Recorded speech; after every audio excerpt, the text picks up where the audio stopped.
এই ট্যুরটা আমাদের জন্য একটা ইমোশনালের জায়গাও আছে, সাথে আমাদের ক্রিকেটের পার্ট তো আছেই। তা আমি মনে করি যে অ্যাজ এ ক্যাপ্টেন বলেন আর অ্যাজ এ প্লেয়ার টিমের বলেন, আমি অবশ্যই টিমকে মোটিভেটেডভাবে এইভাবেই মোটিভেট দিতে চাই যে তারা তাদের দেশের জন্য ক্রিকেট খেলুক, তারা তাদের স্বজনহারা মানুষগুলোর জন্য ক্রিকেট খেলুক, তাদের পরিবারের জন্য ক্রিকেট খেলুক, যেন এই ট্যুরটা অসাধারণভাবে তারা শেষ করতে পারে এবং একটা জয় সবার মুখে হাসি ফোটাতে পারে।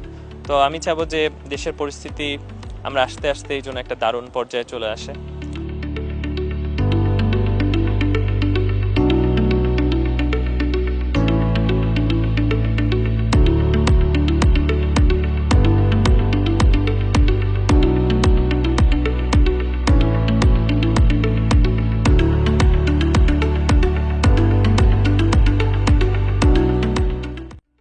ন্যাশনাল টিম যখন যাচ্ছে কোনো ট্যুরে, সেটার আগে এ টিম কেন যায় না বা যাওয়া উচিত বলে আমরা মনে করি।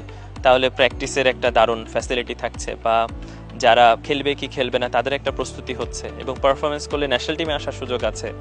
একটা কম্পিটিশন ক্রিয়েট হয় এই টিম আর ন্যাশনাল টিমের, যে একটা 25-30 জনের একটা সার্কিট আছে।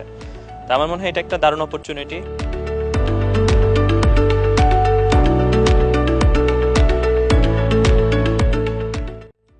দারুণ, আমরা আসলে ক্যাম্প করেছি, এটা একটা সুবিধা হয়েছে। আপনি যেটা বললেন, একটা চ্যালেঞ্জিং হতো যদি আমি তাদের সাথে বেশ কিছুদিন ক্যাম্প না করার সুযোগ পেতাম। আমি সিলেটে তাদের সাথে ক্যাম্প করছিলাম প্রায় 20-22 দিন, তারপরে আমরা চিটাগং পর্বতে একটা 20-22 দিনের ক্যাম্প করেছি। তো তাদের সাথে একটা ওয়ার্ক এথিক্স বলেন বা স্কিল ওয়াইজ বলেন, বিভিন্ন সময় ডিসকাশন আমাদের হয়েছে।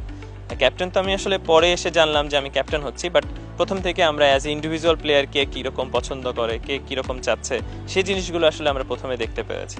আমার কাছে মনে হয় এটা একটা বাড়তি সুযোগ হয়েছিল আমার, যে ওনাদের সাথে 1-to-1 কাজ করা, দেখা, একসাথে খেলা।